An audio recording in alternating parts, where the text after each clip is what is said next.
Hey, so you know what's great? You know what's great is when you record like 10 minutes of this audio and it didn't fully record for some reason.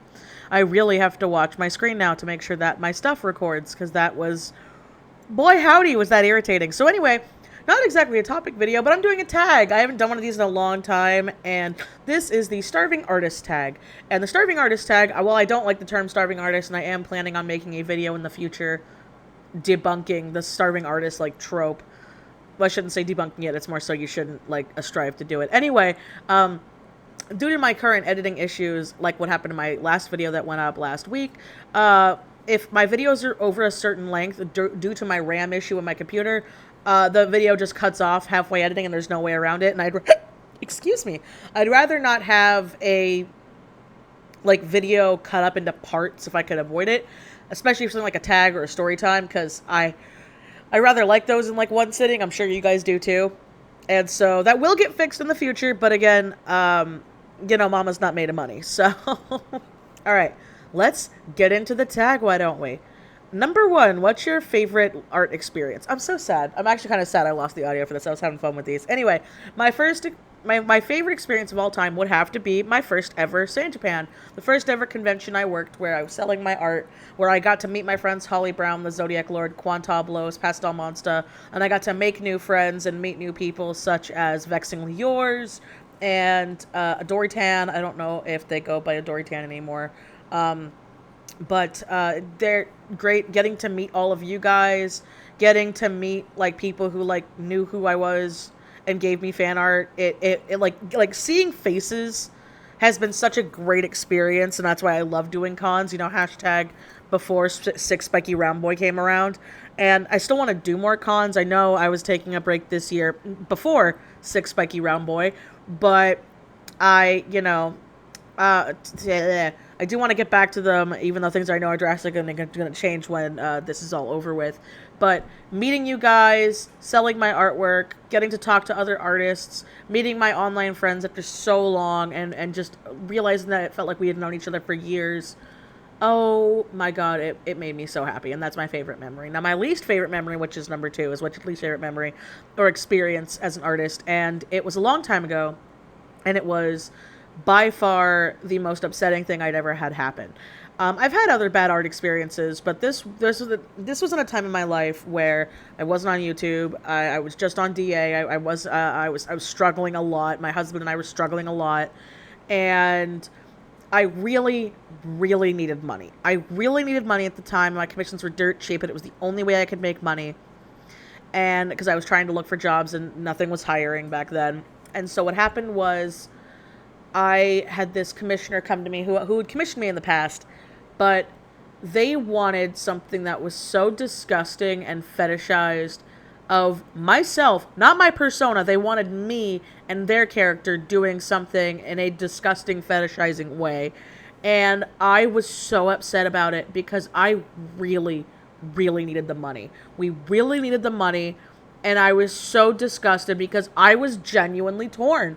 I was like, we really need this money. I do not want to do this. I was actually sobbing about this. I know it sounds like an overreaction, but I had never been more insulted in my life because in my head, I'm like, I can't say no to this.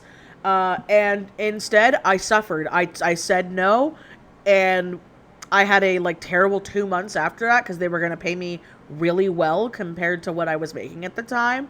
And I honestly don't regret it. I don't regret it, but it sucked. And it's something that always stuck with me as the worst art experience I had single-handedly ever had. And that's all I'm going to say about that. Number three is, what are your dreams and goals with being an artist? Honestly, I'd love for my stories to get published and like be in a bookstore. That's like my biggest thing.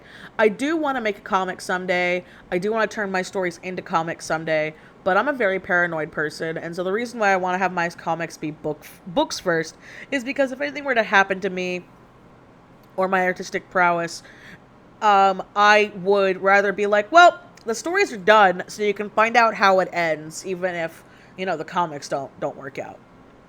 Because I'm a very paranoid person. That's literally how I think of it as. So yeah, that's my biggest dream, is to have my, like, one of my books at some point or another be in, like, a bookstore.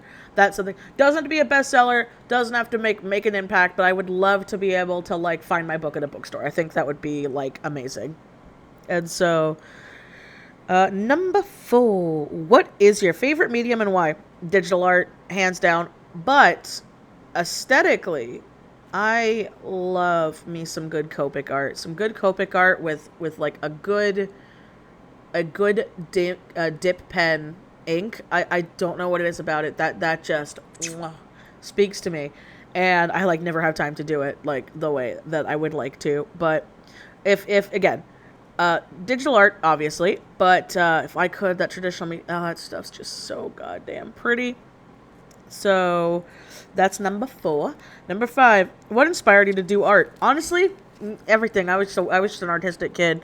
I stopped drawing in middle school because of an accident that I'm not comfortable talking about online, and I won't talk about online. I'm very sorry. I know it's like really cryptic, but there are some things that I'm very much not comfortable sharing on the internet, and that incident is one of them. And so I like gave up drawing, and I tried just like finger quote writing, because I didn't really read that well, but I wrote like a lot of scripts for stuff, so I would write in like script style for things to get my stories and stuff out there. And then I got back into art in high school, and I've never looked back since. So let's see, number 6. What's your favorite piece of art and why? I believe it would have to be, and editing me, please remember to put it on screen, please. I think it would have to be my See No Evil, Hear No Evil, Speak No Evil. I know I always say that wrong. That print I made, I want to redo it, but I love the colors in it. I love the mood of the piece, and it came to me randomly one day, and it just never left. And it was a Patreon illustration and a print I was selling at conventions, and it was actually my most sold print. So that also tells me it was really good, and that made me really happy. I believe it's on my Redbubble. If not, I'll have it there. So if you want to get it as a print and support me, my Redbubble is linked in my description down below, my Linktree link. That's not meant to be a shill, it's just that is my favorite piece. As for why, I like it. I'm pretty bad. I don't really make, like, big, inspirational, like, storytelling illustrations. I'm trying to dip my toe into it. But guys, your girl don't got time for that. Your girl's got other jobs she gotta do. So when I find time, I will do it. But as of right now, that stuff doesn't make me money. So I gotta focus on, doing my job like everybody, who's adult has to. So, but yeah, there's that. So, oh God, every time I say that, yeah, there's that. Take a shot, why don't you? Number 7. Who and what are your biggest art influences? Top of my head, I have so many. First of all, my friends. But I would have to say, at top of my head, I would say artists such as Crooked Glasses, Dino Lich, Red Panda, or 12 Ed Panda on Twitter, Ashley Zombie, Ink Monster. Obviously my friends. I know I've said my friends, but like all of my friends. Jonan Vasquez, Guillermo del Toro. I can never say that poor man's name right. Tim Burton. I feel bad because I used to be a Butch Hartman fan, like, growing up as a kid, because Danny Phantom was my jam. I can't say that anymore, so I'm just taking that out of the equation. But those are just the ones I can think of at the top of my head, but I have so many. Same with, like, movies, books, music. I get inspiration from almost anything. So, but, yeah, those are, I would have to say, my biggest influences on my art style and everything. Yep, that's, yeah. I was already like I had a disassociating moment there for a minute. Sorry there. But yeah, those have to be the biggest influence on me because they inspire me. And because they inspire me, they influence my art because I like drawing things that I like seeing. And so, number 8. What did you learn from being a full-time artist? My biggest thing. All right, we're going to get real personal here. Hire a tax person. Don't do your own taxes. I know it costs money, okay? And I know people would rather bite the bullet, but I cannot tell you how many artists I know, or just self-employed people in general, get so screwed over when tax time comes around because they try to do TurboTax, they try to do something where they self-do their taxes because they don't want to pay somebody. Just pay somebody. They're going to know what to do, what not to do, how to save you money. It is their job.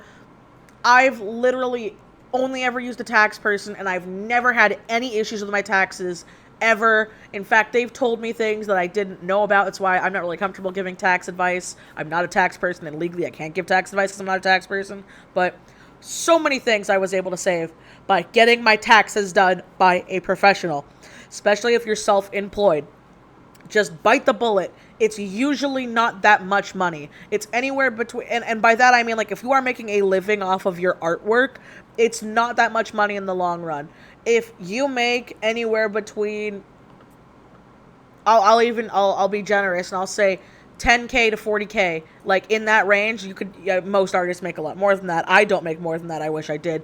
But in that range, even if you make it on the lowest spectrum, which is 10K a year, not after taxes, it'll be like $100. And I know that sounds like a lot of money, but it's better to have $100, have someone know what they're talking about, have the person help you out.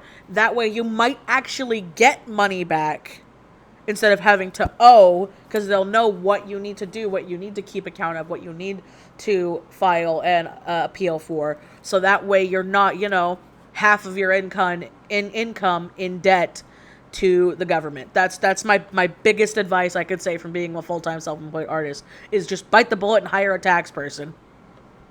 Obviously, if you have more mediums, it can be more expensive. Obviously, when I had more mediums, the price went up to about $200 a month. $200, now you could do all this stuff. But that's another thing, like, I didn't know about the fact that some people can pay their taxes quarterly instead of once a year. A lot of people I tell that to are like, oh, you can do that? Yeah, that's why you hire a tax person. Hire a tax person that knows what they're talking about. Bite the bullet. It's gonna just save you so much more stress that you don't have to worry about, especially if you do like so many other things like I do. So that's my adult advice, is get your taxes done professionally so you don't get screwed over by the government. I was so mean there. Number 9, what do your family and friends think about you being an artist? Well, my family, they're supportive of it because I make my living off of it. And most of my friends now are artists, so they get the grind and we're cool, and we met each other through our art influences. So yeah, family and friends are very supportive. Number 10, was becoming an artist always your childhood dream? And if not, what was? It was not. Originally, I wanted to be a nurse growing up. For the longest time, I wanted to be a nurse. And then I wanted to be a child psychologist. And then I wanted to be a teacher. And then I became an artist. And the reason for all of those other things was I wanted to help people. I know it's really cliche, but I did genuinely want to help people, and I wanted to help kids, especially little kids. I know my content is not geared toward little kids. I curse a lot. I talk about a lot of things, like how I went on a tangent about taxes. I'm sure like 13-year-olds are not going to care about that, but that's how I would like to be. So someday, on top of me writing my books and everything, I would like to write a children's book. Like, I know it sounds like the cliche thing that every artist says, but it's true. I have ideas for a lot of stories I'd like to do, and to help people and to make people like feel like, that sounds, I make people feel like they're happy. Yeah, I do. I get joy from people being happy seeing my art. I guess it's a better way of saying it. So yeah, there's that. Now, number 11, what advice can you give to people who want to be more artistic and creative? Just do it. If you want to do it, you will make time to do it. Even if it's something as small, like if you have a very busy work schedule or school schedule or life schedule, or you live in a hectic household, if you want to be good at art, you have to practice. You have to practice. There are many videos out there showing you what to practice, talking about what to do. Lavender Town has a really good series about like what's good art advice for young people and what's not. I totally recommend those. And that's just it. It's I've said it before in my videos, is if you want to be artistic and creative, you do it. You make time to do it. Because almost all artists start off where it is a hobby that eventually becomes a career. And for some people, it never becomes a career. They like it staying a hobby, and that's also fine. But yeah, that's the big thing I can say for that is please, please, please make time for it. If you want to do it, you will make time for it. You will switch out another hobby for your art one. And that's the best thing I can say to try to be like more creative, is just practice, because I know a lot of us, we love doing it, but if it looks nasty, then we don't like doing it. And that's why I just say you got to keep practicing it and you will improve. And that will be a good way to be a more artistic and creative. I guess another way too is to search for other artists maybe outside of your comfort zone and find art and aesthetics that like appeal to you, so that could also inspire you. That's another thing I guess I could say. Because I think that's a vague question, but that's the best I can think of. I'm sorry. All right, number 12. This is a very long questionnaire. Number 12. What are you supposed to do? Were you supported to do art as a child? Actually, yes, I was. My father pushed for it a lot. My father bought me my first tablet without me knowing what a tablet was. I had my mom buy me art supplies whenever I wanted them, and I did good for birthday presents and stuff like that. I shouldn't say whenever I wanted them. I didn't get stuff whenever I wanted. I wasn't that spoiled, but that's something that I think is important, is having a supportive, family network. And I know that is very, very rare, but I remember the day that I told my dad that I wanted to pursue art as a career, and my dad was genuinely so happy that I was like done trying to like go be a like psychiatrist or a nurse or a teacher. He was like, yes, go be an artist. It's what you want to do. It's what you were meant to do. And it was a moment that made me like really happy that my dad was like that supportive of me, that he really wanted me to do stuff with my art career. So yeah, I'm one of the rare people that had a great support system. Number 13, do you make money off your art? Yes, I do. It's how I make my living. Number 14, what do you want to improve on and aspire to be with your art? What do I want to improve on? Animals and different male body types. I almost never get commissioned to do guys or extreme body types or ages, so that's something I want to work on and improve. I know how, but I need more time to do it, so that's what I would like. All right, number 15. What feelings do you want to express with your art? Unless I have a mood picture in mind that I want to draw, I don't really think of that. Sometimes, because most of my stuff's characters. I guess I consider myself much more of a character designer now than like anything else. I want to do more illustrations. I get inspired for mood pieces. So when I have the inspiration to do a mood piece, I like to try to do that mood piece and invoke that mood in people. If not, I'm like, ooh, here's a character, and don't they look pretty? So, I know that's like such a weird question here. Number 16. What is your favorite thing to draw and why? Oh my gosh, I have no idea. I have no idea why 3/4 view busts of women with poofy hair is my default. I have no idea at all, but yeah, I'm just as surprised as you guys. Yep. Number 17. What's the strangest thing you've ever drawn? I can't legally talk about that. I have an NDA on that I can't talk about, so that kind of sucks. But the next best thing was, and this goes back to me not making content towards kids, was I had a joke. This was years ago, and the picture's gone, so good luck trying to find it. I had not safe for work commissions open, and this person asked me for a very obscure thing that I wasn't grossed out by it, but I in no way saw it as sexy. I was very confused and thought it was really, really silly. And they were so excited I would do this one random thing that they gave me a tip double the price of the commission because I guess nobody else would do it. And I like sent it to friends, and my friends are like, that's not that weird. That's not even that like kinky. I'm like, I know. But because it's not safe for work and this is YouTube, I can't talk about it. But I don't know. Some people got weird fetishes that I don't really understand. But hey, if the commissioner likes it, that's all I ever care about. So that would be the strangest thing I ever drew. And I'm sorry I had to be vague, but this is YouTube, so I would love to go into detail, but I can't. So, have you ever been hung up after starting a commission, and how did you handle it? Get hung up after starting a commission. I guess that means, like, have I ever, like, they canceled the commission halfway through? That's why you take your payment up front, kids. It's why you take payment up front, or you do half payment now and then half payment once it's done and you get the okay. That's why you don't do a commission without getting paid, babies. That's all I can assume with that question. Number 19. Do you admit that paint smells good? I have not smelled paint in years, but I would assume so. Only paint I've ever had was like watercolors, and I didn't like watercolor paint. Let's see, number 20. What would you tell your younger self? It gets better. And oh, that's it. That's it. That's it. Dang. Okay, I didn't expect that to be the last one. That's right. There were like a bunch more painting questions, and I wasn't a painter, so I didn't write them down. Anyway, besides that weird last paint one, that was the Starving Artist tag, but I don't like the name Starving Artist, and I do plan on doing a topic video on that trope sometime in the future. So anyway, let's get this shill out of the way, and hopefully my stuff won't cut it out last minute like it was last time. Anyway, thank you as always to my Patreon patrons. Without you guys, none of this would be possible. I love you so, so much. Thank you, as always, for watching. Please like, comment, and subscribe because YouTube is dumb. And if you guys want to follow me on my art and other social medias, all of my links are in my Linktree link down below. As always, guys, I will. See you next time. Bye!